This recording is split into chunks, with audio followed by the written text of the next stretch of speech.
Now let's discuss the types of indexes and how they work.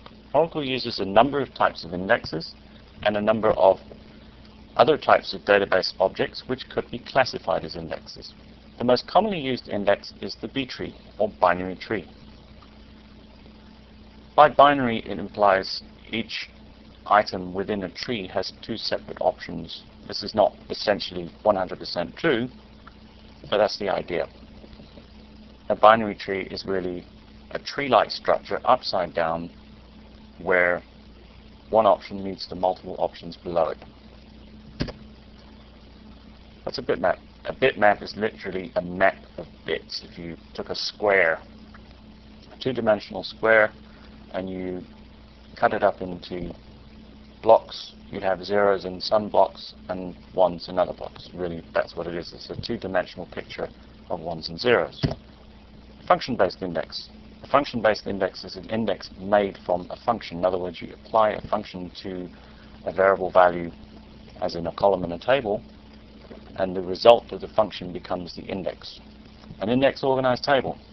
This is one of those things that I was talking about as not necessarily being an index, but an object. It's actually a table as well. As we discussed previously, an index-organized table is really a table with its data physically organized and sorted by the index. A cluster is similar to an index-organized table. There are two differences. Firstly, a cluster can be made up of a join, that is more than one table. Also, the cluster does not necessarily contain all the columns from the tables in the join. A bitmap join.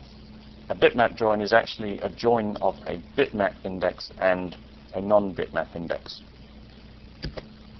A domain index. A domain index is specific to a certain type of domain. Domain indexes have specific applications of multimedia, things like maps in GIS systems, large text objects, that sort of thing.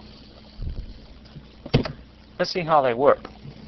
What we have here is a picture of a B-tree index. It's a very simplified picture. What I actually took was one of my tables, and I took the names from the table and I divided them up into possibly how a semi-balanced B-tree would look. As you can see, we have three levels. Effectively, the top level, which is a branch node level, the second level, which is a branch node level, and the third level, which is a leaf node level, which contains all the actual block values, or the index values in blocks. So what I did was I took my entire range from A to Z, and I found the middle of the first range of a third of A to Z, 26 characters in the alphabet, and I found an item that started with DO. So everything around DO in the first third of the letters of the alphabet would fall within this first set of branches. In other words, from 2 to JO. And there's DO starting on the second branch on the second layer. Same applies to O. We go left of O and we go right of O. Here's SI. We go left of SI with SA and right of SI all the way to TON. Effectively, what TON is the first value referencing the first item in the last block. Remember, index blocks. This is not table blocks.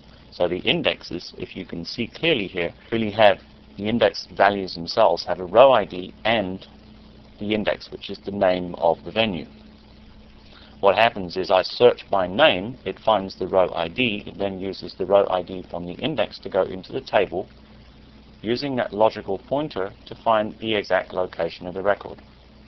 In theory, if you do an exact match for an exact record, you should do 1 read, 2 reads, 3 reads, and then 4 reads into the table. If you didn't have the index, you'd be doing as many reads as there are rows in the table or blocks in the table. You'd be reading a lot more records. Basically, you'd read every single record. That's the benefit of having the index. If there's 150 rows in the index table, you're theoretically reading and checking 150 rows. In this case, you're actually only doing 4 database reads to find this row, so it's a lot faster. However, note, it's not necessarily faster using indexes. Sometimes it can be faster with small tables to read the whole table. But that's tuning. We'll go into that on a later course.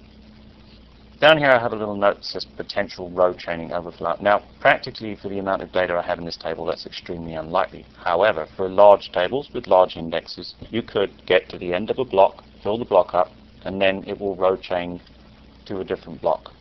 That can cause performance problems later on. A bitmap index. As you can see from here, I have a table with its attached row IDs, and here I have a bitmap, which is a map of bits, ones and zeros.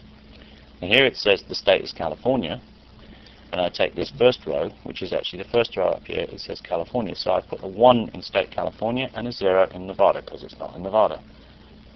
If we take 1, 2, 3, 4, the 5th row and the 6th row, they're both Nevada, so we have a 1 in Nevada and a 0 in California. You can see that this index would effectively be a lot smaller than the index that was indexed on the name. It would occupy a lot less space. Imagine this being a table with 1,000,000 rows.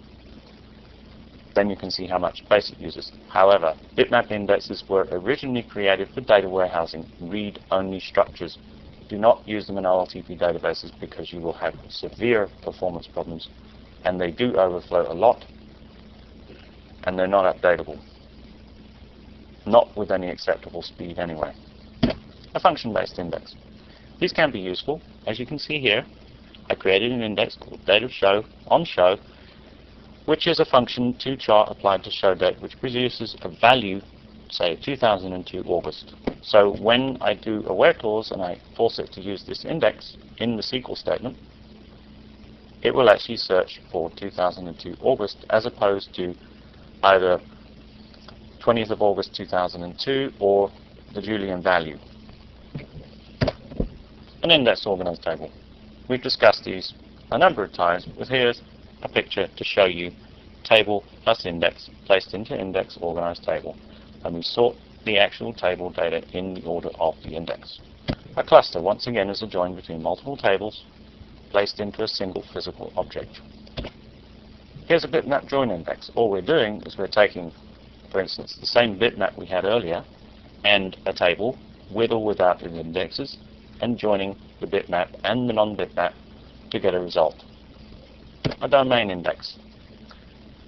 Large documents, for instance in a library, lots of very big documents. Spatial geometric data.